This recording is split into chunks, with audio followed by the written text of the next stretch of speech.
오늘의 말씀은 영원한 약속, 영원한 약속. 성경책을 사람들은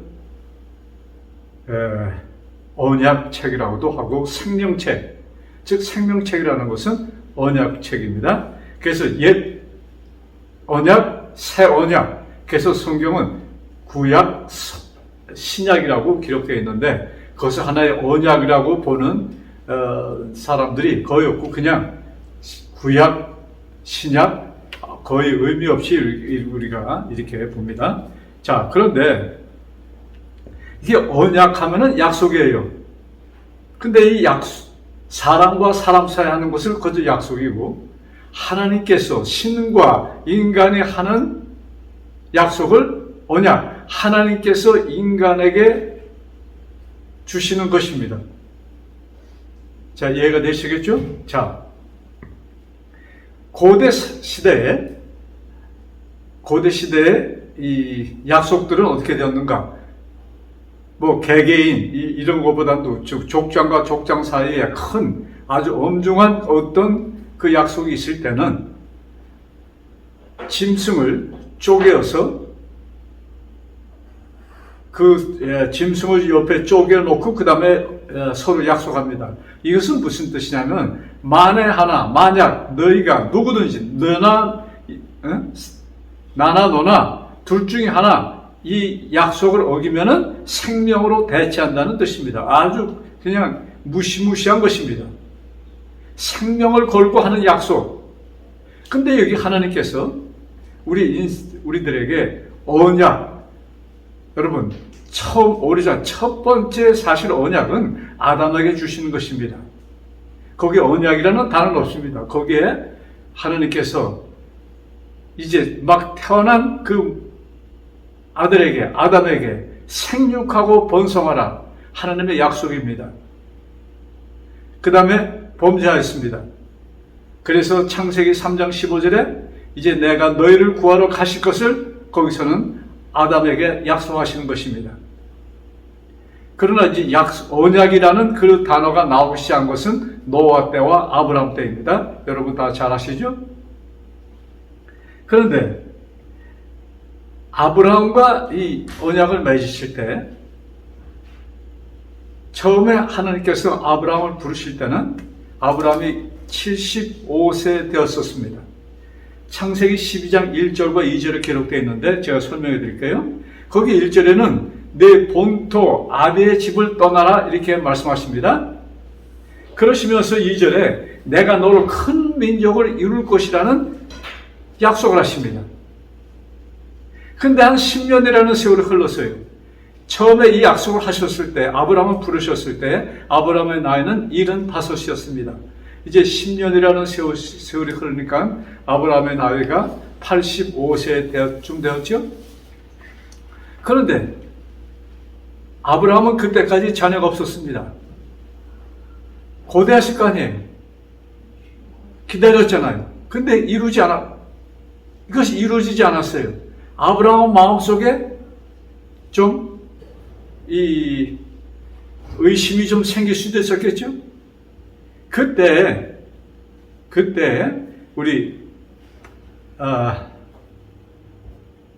그것이 창세기 15장에 기록되어 있는 말씀인데 우리 그 말씀을 보면서 우리 좀 얘기합시다. 창세기 15장 1절과 2절을 보면은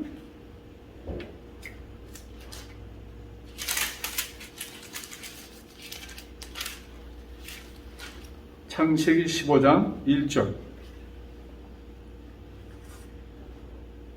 이후 여호와의 말씀이 이상 중에 아브라함에게 임하여 가라사대 아브라함아 두려워 말라 나는 너의 방패요 너의 지극히 큰 상급이니라.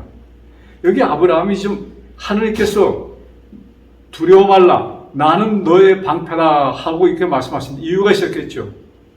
이 이유는 이 말씀을 하셨을 때 바로 전에 아브라함이 그의 종들과 한 380명 정도를 데리고 그때는 이미 그의 조카 롯이 소돔에 살았었습니다. 그때 소돔이 다른 나라에 침략을 당해서 롯이 포로로 갔어요. 그때 아브라함이 자기 조카를 구하기 위하여 맹렬히 달려가서 그 조카를 구해냅니다. 그러고 보니까 사실 아브라함도 좀 두려움이 있었겠죠. 왜? 아브라함은 사실 군대가 없었잖아요.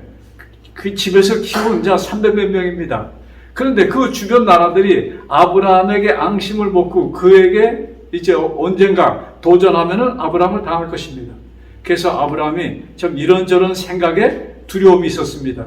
그러고 보니까 그에게는 뭣도 없어요? 하나님께서 10년 전에 하신 약속, 그것이 이루어지지 않았어요. 그때 하나님께서 아브라함에 나타나셔서 뭐예요? 나는 너의 방패다. 내가 너를 지켜줄 것이다. 이런 말씀하신 것입니다. 자, 그 다음에 그때 아브라함이 하나님의 약속을 생각합니다.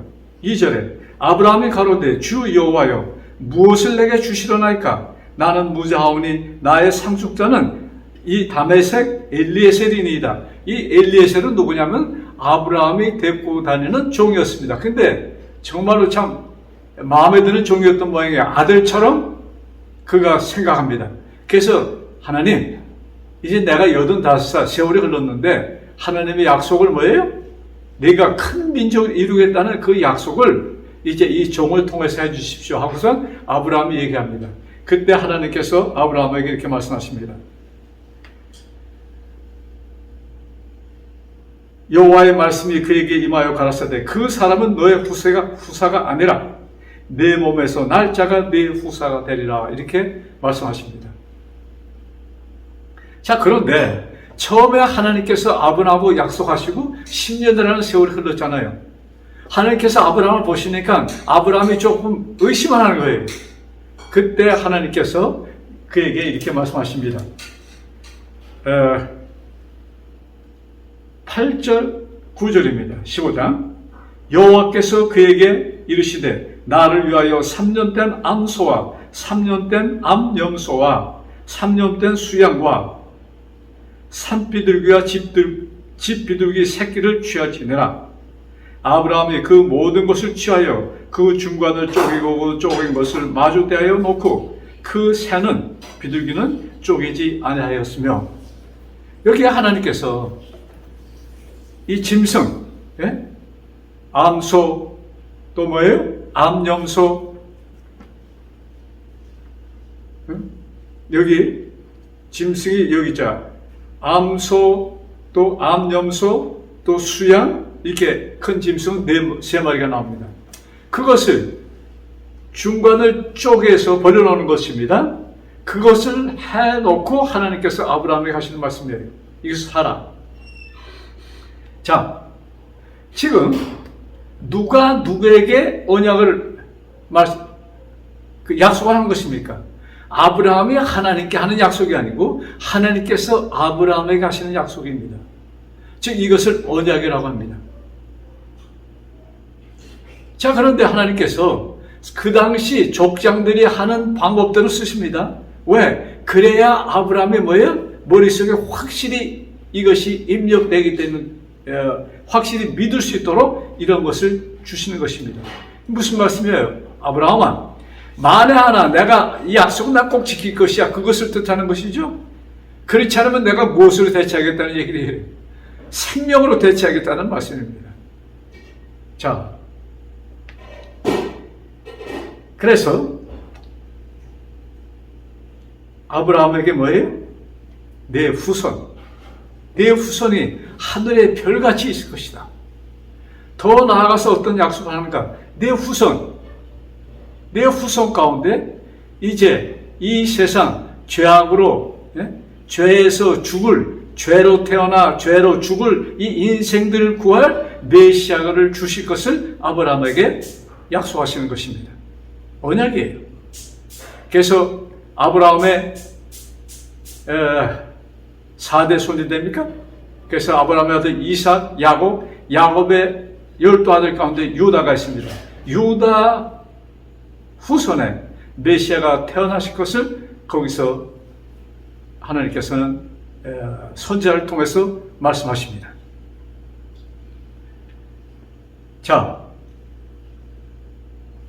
우리 요 말씀이 누가복음 우리 이 3장에 보면은 누가복음 3장에 보면은 예수님의 족보가 기록되어 있습니다. 누가복음 3장. 누가복음 3장 23절에 자, 예수께서 가르치심을 시작하실 때 30세쯤 되시니라. 사람들이 아는 대로 요셉의 아들이니 요셉의 이상은 헬리오. 그래서 사람들의 알려진 대로 예수님은 요셉의 아들입니다. 그러나 여러분 다 아시는 대로 요셉의 피가 섞인 것은 아닙니다. 그러나 하나님께서 성령을 통하여 처녀 마리아를 통해서 예수님이 오셨지만, 그러나 그 당시 여러분 생각해 보세요. 예수님이 이런 배경 없이 마리아에게서 태어났으면 예수님이 어떻게 인정을 받고 자랄 수 있겠습니까? 아마 처녀가 임신했다고 해서 아마 돌에 맞아 마리아는 죽었을 것입니다. 그래서 하나님께서는 마리아를 통해서 예수님이 나실 그 방패로 누굴 쓰신 것이에요? 요셉을 쓰셨습니다. 그러나 사람들에게 알려진 대로는 예수님은 요셉의 후손입니다. 그래서 쭉 올라가면은, 자, 34절. 쭉, 뭡니까? 계속 올라갑니다. 여기에. 34절 볼게요. 그 이상은 야곱이요. 이상은 이삭이요. 아브라함. 그래서 야곱, 이삭, 아브라함입니다. 그 다음에 데라, 나홀이 나오고, 거기 이들은 누구예요? 아브라함의 증손이 되는 것이죠. 유다가. 왜냐하면 33절 끝에 이상은 베레스요, 그의 이상은 유다요, 그 다음에 그의 이상은 야곱이요, 이삭이요, 아브라함이 이렇게 나옵니다. 그러면서 38절에 이렇게 끝납니다. 그 이상은 에노스요, 그 이상은 셋이요, 그 이상은 아담이요, 그 이상은 하나님이라. 그래서 사실 여기 온 인류의 후손이 하나님의 자녀라는 것을 여기 명백히 말씀하시면서 그 유다족의 예수 그리스도가 탄생하실 것을, 즉 사람이 알려진 실제적은 아닙니다. 왜? 거기에 예수님의 요셉의 피가 섞인 것이 아니잖아요. 그러나 사람들에게 알려진 대로는 이렇게 태어나는 것입니다. 자, 그래서 우리 지금 언약이라는데, 옛 언약이 있고 새 언약이 있잖아요. 옛 언약은 뭐예요? 모세를 통해서 약속하신 것입니다. 그래서 어떤 약속을 주셨는가? 하나님께서 시내산에서 당신께서 직접 쓰신 돌비, 즉 그 계명들을 주시면서 그 계명과 아울러 모세에게 40일 동안 같이 계시면서 말씀으로 주신 것을 모세가 기록합니다. 그것을 뭐라고 했어요? 하나님께서 쓰신 것을 돌비라고 말씀하셨고, 그 다음에 뭐예요? 율법과 계명이라고 설명하십니다. 거기에 무엇이 있는가? 그 통틀어서 율법입니다. 거기에는 사람이 죄를 지어서 죽게 될 사람이 구원받는, 속죄를 받는 과정이 거기에 기록되어 있습니다. 요새 계속 제가 그것을 말씀드렸기 때문에 더 이상 설명은 필요 없겠죠? 그래서 인간이, 한 사람이 죄를 지으면 그의 죄값을 짐승이 도맡아서 짐승이 주고 사람은 아무 관계없이 살 수 있는 것입니다. 이것이 하나님께서 뭐예요? 모세를 통하여 주신 율법입니다. 모세를 통하여 주신 언약입니다. 자, 그래서 그러면 새 언약은 어떻게 이루어지는가? 옛 언약이 어떻게 이루어지는 거예요? 사람을 구원하시기 위해서는, 속죄하기 위해서는 짐승이 죽는 것입니다. 근데 이제 새 언약에는 짐승이 아닌 예수 그리스도가 피를 흘려서 우리들에게 그것을 이루신다는 것이 누가복음 22장 20절에 기록되어 있습니다. 누가복음 22장 20절. 예수님께서 이것은 언제 보여주셨냐면 마지막 만찬 때에 보여주십니다. 저녁 먹은 후에 잔도, 포도주가 담긴 잔이죠. 잔도 이와 같이 하여 가라사대 이 잔은 내 피로 세우는 새 언약이니 곧 너희를 위하여 붓는 것이라. 예수님께서는 이제 곧 이어서 십자가에서 당신께서 운명하실 것을 아십니다. 십자가에서 피를 흘릴 것을 아십니다. 그 피는 이스라엘 백성이 그동안 계속 흘렸던 예수님의 피를 상징하여서 흘렸던 그 피를 인식하면서 예수님께서 뭐예요? 당신의 피로 온 인류의 죄가 용서받는 것을 여기 예수님께서는 이 제자들에게 말씀하시는 것입니다. 자, 그래서 옛 언약이나 새 언약은 무슨 말씀이에요? 내가 너희들을 뭐예요? 속죄하여 줄 것이라는 것을 맹세하시는 것입니다. 이것이 옛 언약, 예수님께서 오시기 전에 모세를 통하여 주셨던 그 율법 제도 속에 그것이 있는 것입니다. 율법 안에 포함되어 있는 것입니다. 그것은 어디 보관되어 있었어요? 지성소 안에 보관되어 있었습니다. 왜 그것이 지성소 안에 보관되었는가? 여러분, 이스라엘 그 제사 제도법 가운데 속죄제가 있고 속죄일이라는 것이 있잖아요. 그것이 그 뭡니까? 지성소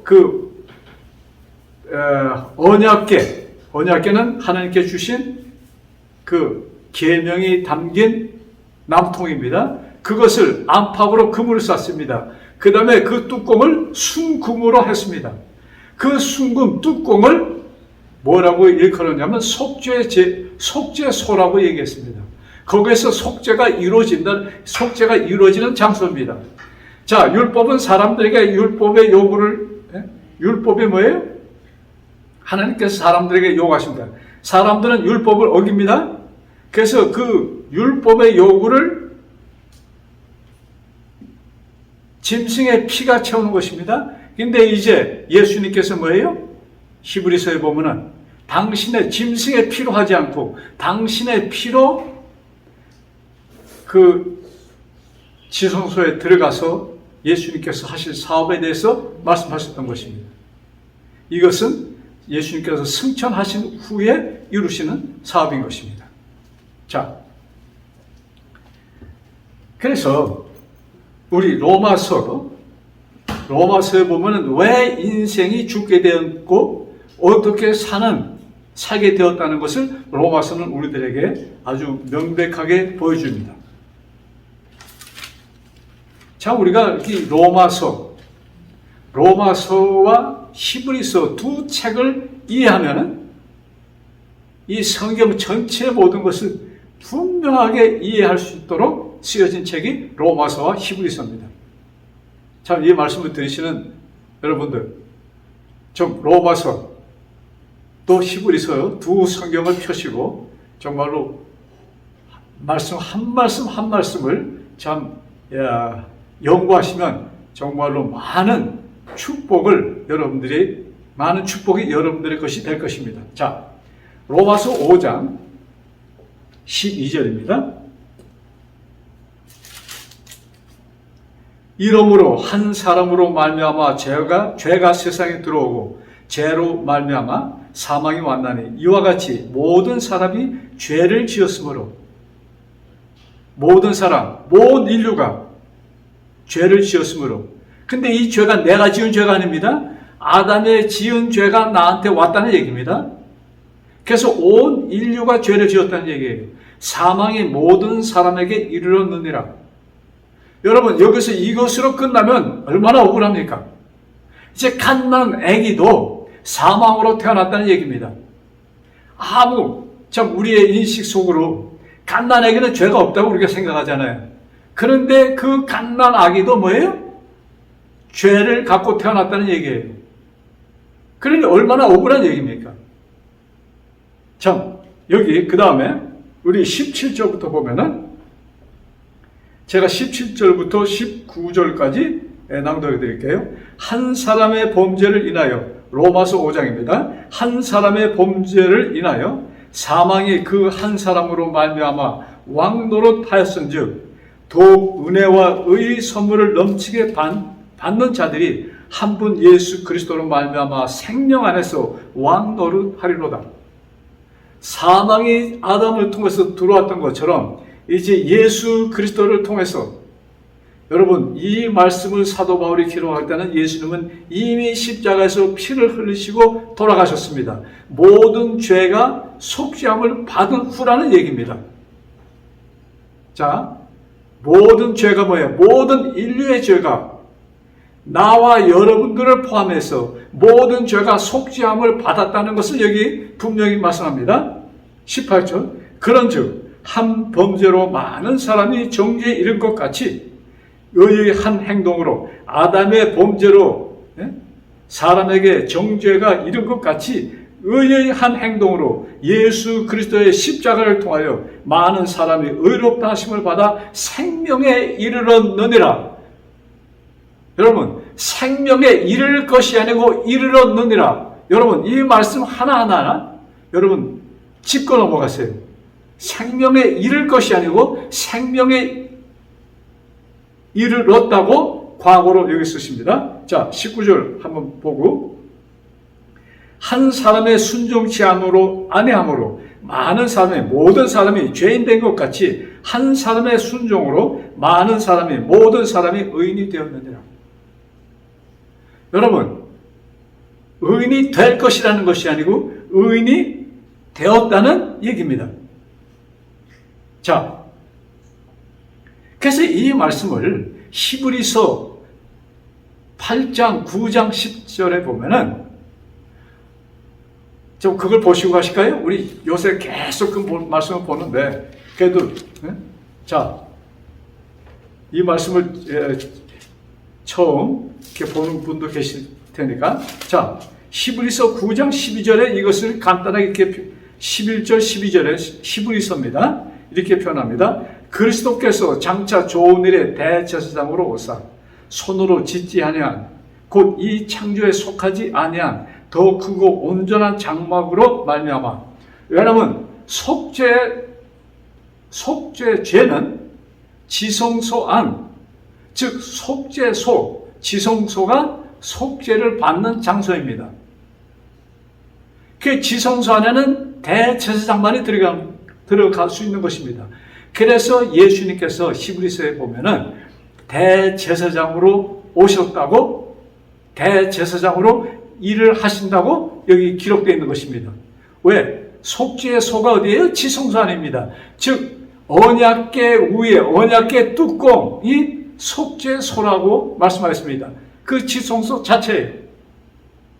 자, 분명합니까?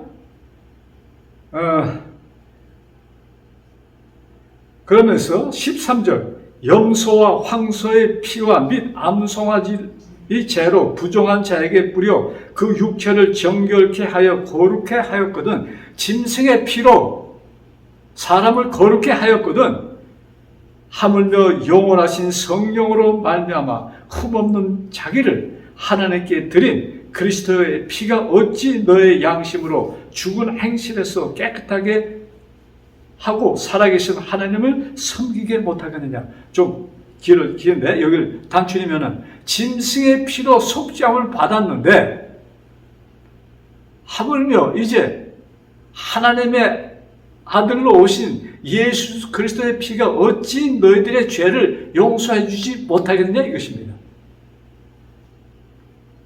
자, 이 속죄에는 사람의 공로가 들어가는 것이 아닙니다. 들어갈 수가 없는 것입니다. 여러분, 이스라엘 율법, 그 제사법에 죄를 지면 짐승 가져가서 짐승에게 죄를 옮기고 짐승이 죽을 때 그의 죄가 없어지는 것입니다. 또 그것을 더 강력하게 하시기 위해서 뭐예요? 속죄 날을 정하고 그 속죄일에는 대제사장이 이제 1년 동안에 지은 모든 것을 매일매일 그들은 속죄제를 드렸습니다.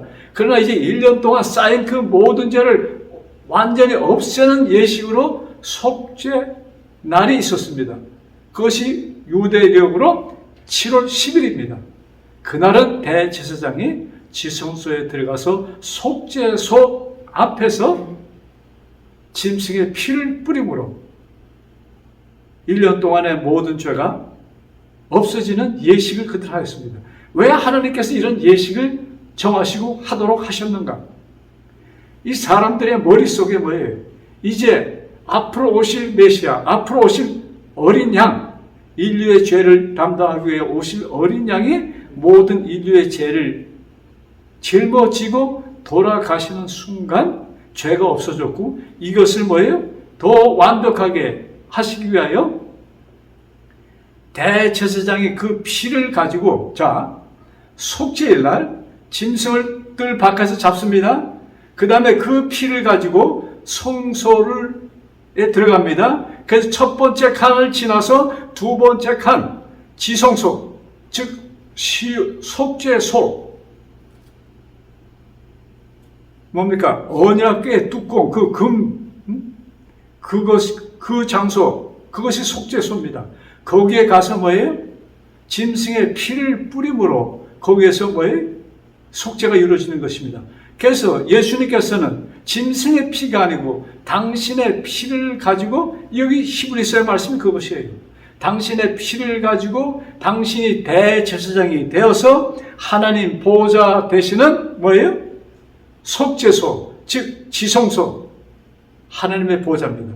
하나님의 보호자 앞에서 우리 온 인류의 죄를 없애시는 일을 하신 것입니다. 예수님의 피는 언제 흘리셨어요? 2000년 전에 이루어지신 것입니다. 자, 그런데 이 우리가 지금 영원한 언약에 대해서 말씀하시잖아요. 이 언약에, 여러분, 이 언약의 가장 중심대는, 글쎄 가장 중심된 인이라고 이렇게 좀 표현할 수 있겠는지 모르겠는데, 자, 중심된 인물이 누굽니까? 여러분, 누가 중심된 인물이에요? 예, 여러분들은 여기 예수님을 말씀하실 것입니다. 네, 틀린 것이 아니에요. 분명합니다. 그러나 나에게 가장 중심된 인물은 누굽니까? 나입니다. 여러분, 새 하늘과 새 땅이 이루어졌는데 거기에 내가 거기 없으면 그 새 하늘과 새 땅이 나에게 무슨 관계가 있는 것입니까, 여러분?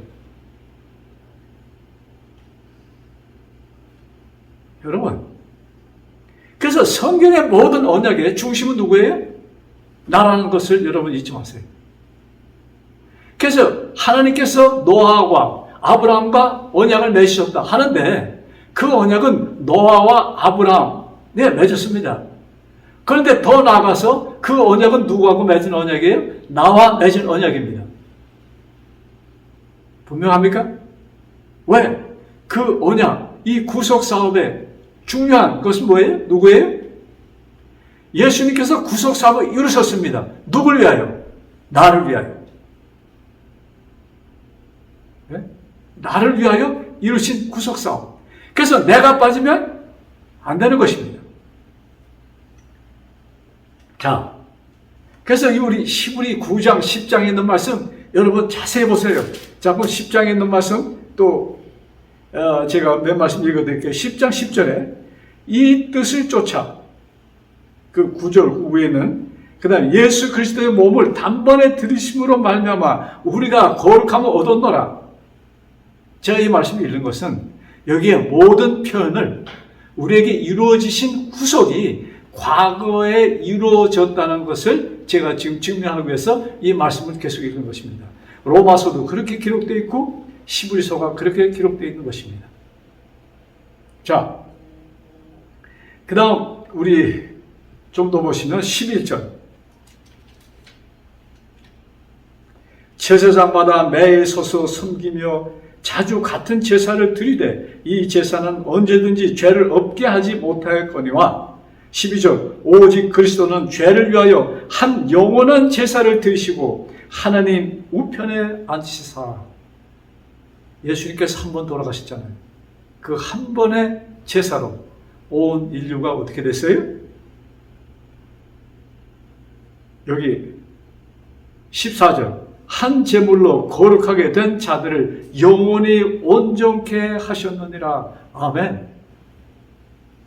예수님의 한 제사로 예수님의 피는 온 인류를 영원히 온전케 하셨습니다. 자, 그래서 여러분, 이 사건은 언제 사건입니까? 2000년 전에 이루어졌습니다. 이 무슨 말씀이냐면 우리는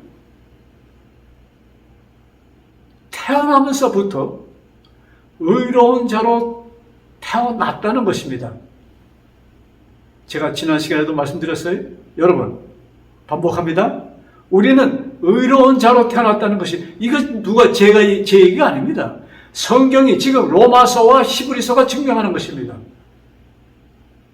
구속사업은 2000년 전에 이미 이루어졌습니다. 그러면 나는 지금 2000년 후에 태어났어요. 내가 죄인으로 태어났습니까? 의인으로 태어났습니까? 제가 너무 강하게 지금 이것을 표현하는 것입니까? 네, 저는 의인으로 태어났습니다. 다시 말해서 나는 하나님의 아들로, 하나님의 왕자로 태어났다 이것입니다. 그런데 내가 그것을 몰랐다는 것입니다. 온 인류는 태어날 때 구속함을 받은 자로서 의인으로 태어났다는 것입니다. 근데 그것을 몰랐다는 것이에요. 그것을 누가 알게 해주시는가? 하나님의 영이 그것을 우리에게 알게 해주시는 것입니다.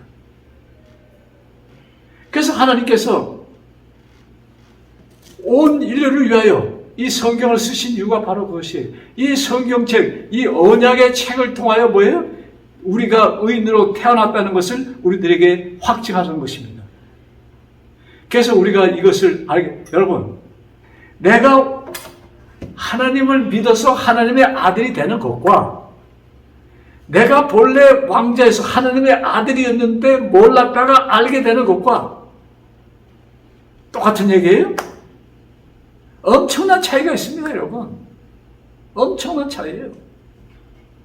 우리는 거룩한 자로 태어났다는 것을 성경은 우리에게 입증하는 것입니다. 그런데 내가 그것을 몰랐습니다. 왜? 마귀가 그것을 가렸기 때문에. 사단이 하는 것은 거짓말하는 것입니다. 진리를 가리는 것입니다.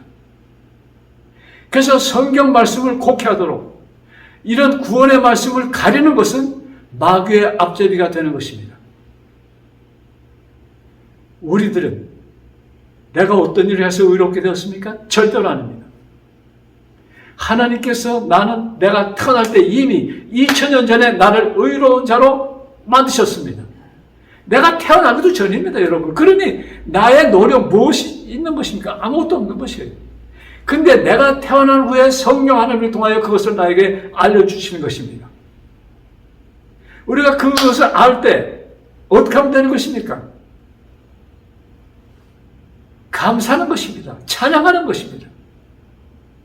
이것이 성경이 우리들에게 하시는 말씀인 것입니다.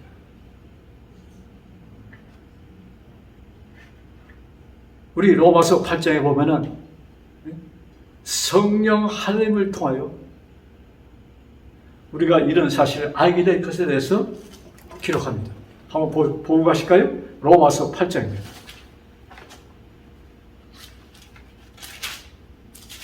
몇 절만 읽어드리겠습니다. 여러분 참 부디 이 로마서를 좀 읽으시고 이해가 안 되시면 하나님께 하나님의 영을 통하여 깨닫도록 아주 단순하게 하나님께 간절한 마음으로 기도하시면서 로마서와 히브리서를 꼭 읽으시기 바랍니다.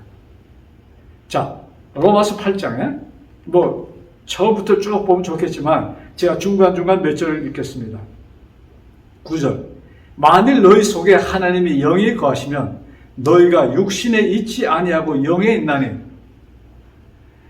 하나님의 영이 거하시면 하나님의 영을 통하여 우리는 육신으로 태어났잖아요. 근데 육신에 있는 것이 아니고 뭐예요? 영에 있나니.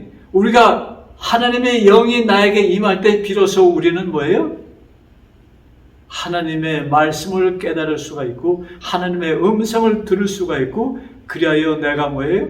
거룩한 자라는 것을 깨달을 수 있는 것입니다. 이것은 오직 하나님의 영을 통하여서만 이루어질 수 있는 것입니다.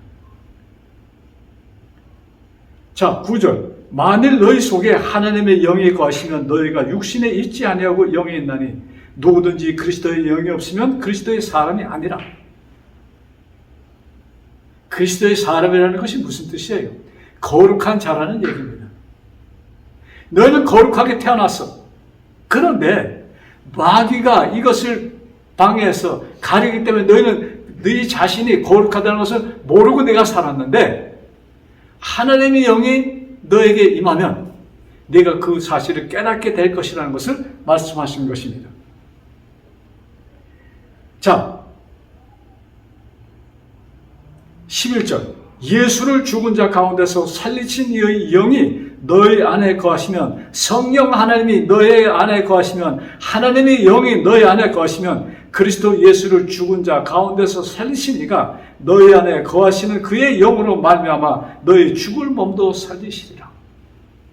여러분, 죽을 몸이 뭡니까? 아무것도 모르고 태어나. 우리가 거룩한 자로 태어났지만 우리는 아무것도 모르고 죽을 사람으로, 죽는 몸으로, 우리 눈에 보이는 건 그것뿐이 없으니까, 우리 눈에 보이는 것이 그 눈에 보이는 사람들이 세월이 가면서 늙어서 다 죽어요. 그걸 보니까 우리는 다 죽는 것이, 죽어 없어지는 것이 정상이라고 이렇게 속아온 것입니다. 그런데 우리는 하나님의 말씀을 통하여 뭐예요?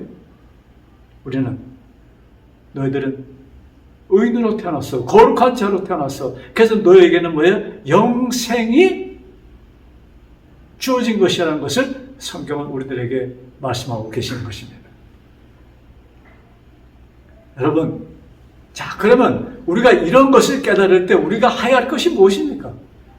내가 예수님을 만나서 성령 하나님을 통하여 우리가 이런 것을 알게 될 때 우리가 해야 할 것은 무엇입니까? 여러분, 우리 성경책은 생명책이라고 또 이렇게 말씀하죠. 왜? 성경 안에서 우리가 영생을 발견할 수 있기 때문인 것입니다. 성경이 없으면 우리가 의로운 자로 태어나고 거룩한 자로 하나님의 아들로서 태어난 그 사실을 우리는 모르기 때문인 것입니다. 그래서 성경을 통하여 우리는 그 생명을, 우리가 오리지널 그 생명, 하나님의 생명을 우리는 만나게 되는 것입니다. 찾게 되는 것이에요. 그것이 나의 것이라는 것을 우리는 알게 되는 것입니다. 자, 예수님께서 이 땅에 계실 때 참 이런 일이 있었어요. 누가서 17장에 있는 말씀인데, 자, 12절부터 19절에 있는 말씀입니다. 자, 몇 절 읽을게요. 11절. 예수께서 예루살렘으로 가실 때에 사마리아와 갈릴리 사이로 지나가시다가 12절. 한 촌에 들어가시니 문둥병자, 나병자죠. 문둥병자 10명이 예수를 만나 멀리 서서 소리를 높여 가로되 예수 선생이여 우리를 긍휼히 여기소서 하거늘 보시고 가라사대 가서 제사장들에게 너희 몸을 보이라 하셨더니 저희가 가다가 깨끗함을 받은지라. 여러분, 이때만 해도 벌써 예수님의 소문이 나서 예수님은 뭐예요? 문둥병자도 고쳐주셨다는 얘기를 이들은 듣습니다. 어쩌면 이들은 혹시나 우리가 가다가 우리가 좀 예수님을 만나면 얼마나 좋겠는가, 이런 희망을 가지고 아마 무리를 지어서, 왜 한 사람이 오지 않냐면, 한 사람이 아니냐면 무리를 지어 와야 그들이 뭐예요? 좀 안전합니다. 왜? 사람들은 그 당시에 유대 땅에는 문둥병자를 보면 누구든지 돌을 집어서 던져 죽일 수 있는 권리가 있었습니다. 왜? 문둥병은 뭐예요? 무섭기 때문에. 왜 지금 이 코로나, 바이러스가 무섭습니까? 너무나 빨리 확산되기 때문에. 또 죽는 자도 많잖아요. 지금 벌써 세계에 300만 명 이상이 죽었습니다. 브라질에만 해도 지금 36만 명이 이상, 아마 이렇게 가다가는 아마 50만 명까지 갈 수 있겠어요. 그러니까 무서운 거예요. 근데 문둥병이 걸리면 낫지 않는 병이라는 것을 유대인들은 알고 있었습니다. 문둥병이 걸렸다가 나은 사람이 없어요. 그런데 예수라는 사람이 있는데 그를 통하여 문둥 환자가 나음을 받았다는 소문이 유대 땅에 퍼졌습니다. 그때 이 10명의 나병 환자들이 희망을 가지고 혹시나 해서 다니는 것입니다. 그러다가 멀리서 그들은 예수님이라는 것을 알게 됩니다. 그래서 여기에 그들이 소리 질러서, 왜? 가참 예수님 혼자만 계셨다면 아마 왔을 거예요. 그런데 예수님이 가신 곳에는 많은 무리가 그를 따랐잖아요. 너무나도 많은 무리가, 그러니까 그들이 자기네가 10명이지만 그 무리들이 돌을 하나씩 던지면 그들 다 죽게 됩니다. 그러니까 멀리 서서 가까이는 못 오고, 그러나 그들의 소원을 그들이 얘기합니다. 여기 뭐예요? 14절. 13절. 소리 높여 가로되, 왜? 예수님이 들어야 되니까 소리 높여 가로되, 예수 선생이여 우리를 긍휼히 여기셔서. 예수님께서는 그들의 그 호소를 들으시고, 야, 너희들 성전에 가서 제사장에 보이라. 14절. 보시고 가라사대 제사장들에게 너희 몸을 보이라 하셨더니, 왜? 그 당시에 이제 뭡니까? 문둥병자들이 이런 경우에는 제사장에 보여야 됩니다. 제사장이 나았다, 병 걸렸다를 얘기합니다. 그래서 뭐예요? 가서 보이라. 가다 보니까 그들이 병이 났습니다. 자, 무슨 일이 생기는가? 그 중에 하나가 자기의 나은 것을 보고 큰 소리로 하나님께 영광을 돌리며 돌아와 예수의 발 앞에 엎드려 살해하고 하니, 저는 사마리아입니다. 그 중에 한 사람이 가다가 나왔어요. 얼마나 기뻤겠습니까? 예, 여기에 뭐라고 표현합니까? 하나님께 영광을 돌리며. 여러분, 우리가 죽었던 자로 태어났는데 그것이 아니고 뭐예요? 이미 나의 모든 죄를 속죄하여 주셔서 나는 거룩한 자가 되어서 나에게는 영원한 생명이 있다는 것을 우리가 알게 될 때 얼마나 우리가 기쁘겠습니까? 여러분, 여기 나병 환자가 하나님께 영광을 돌려 소리치면서 다시 예수님 앞에 무릎 꿇고 감사합니다. 자, 그때 17절. 예수께서 대답하여 가라사대, 10사람이 다 깨끗함을 받지 아니하였느냐? 그러나 그 9은 어디 있느냐? 그 다음 그에게 이르시되, 일어나 가라. 네 믿음이 너를 구원하였느니라. 아멘. 여러분, 이것이 우리가 취할 태도입니다. 나에게 있는 생명, 나에게 약속된 영생을 깨달을 때 여러분 감사할 수밖에 없지요. 근데 참 불행하게도 사단이 이것을 뭐예요? 이게 희미하게 합니다. 확신을 주지 못해요.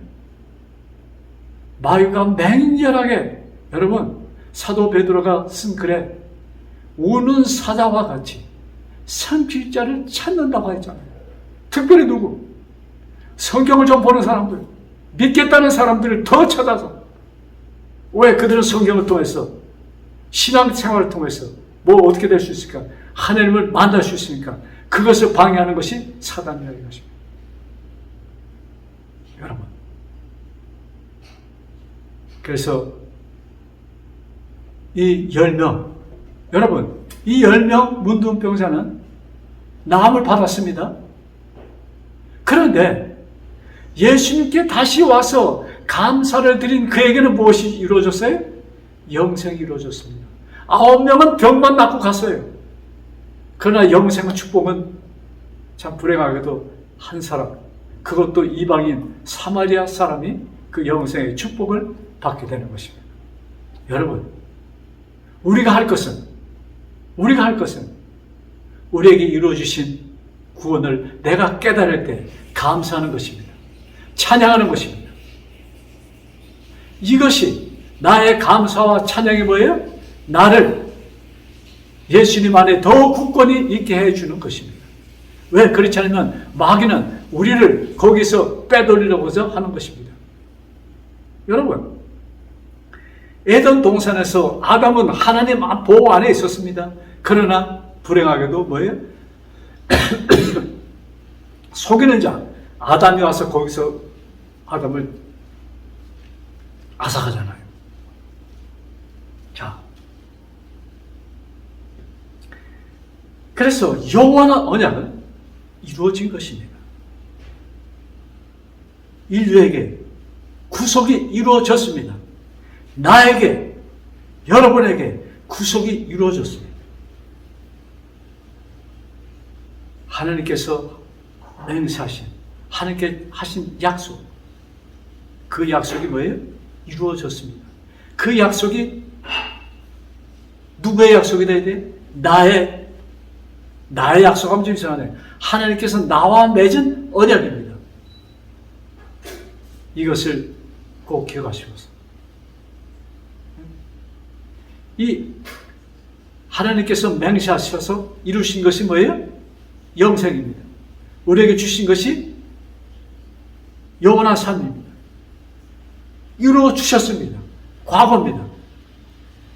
이것을 나의 것으로 할 때 영원한 약속은 진실된 그 의미가 있는 것입니다. 이 약속 안에, 이 맹세 안에 여러분들 꼭 같이, 우리 다 같이 임하셔서 정말로 그날 우리를 위하여 참 십자가에서 죽으신 그 예수님을 정말로 찬송하면서 소리치면서 반기시는 여러분과 제가 되기를 간절히 바라면서 오늘의 말씀을 마칩니다. 기도하겠습니다. 하늘에 계신 아버지, 나는 알지도 못하였지만 알 수도 없었습니다. 2000년 전의 일입니다. 그때 이미 나에게 영생을 이루어 주시고 내가 태어난 후에 성령 하나님을 통하여 하나님의 영을 통하여 이것이 이루어졌다는 것을 알려주셔서 이제 깨닫게 되었사오니 감사합니다. 아버지, 이 마음 변치 않게 하여 주셔서 저희 입술에서 항상 찬송이 넘치게 하여 주옵소서. 감사함이 넘치게 하여 주옵소서. 이 말씀을 듣는 모든 사람들, 이 찬송과 감사가 입술에서 머리에서 떨어지지 않게 하여 주옵소서. 이 모든 말씀 우리를 사망에서 생명으로 옮겨주신 주 예수 그리스도 받들어 간절히 기도드렸사옵나이다. 아멘.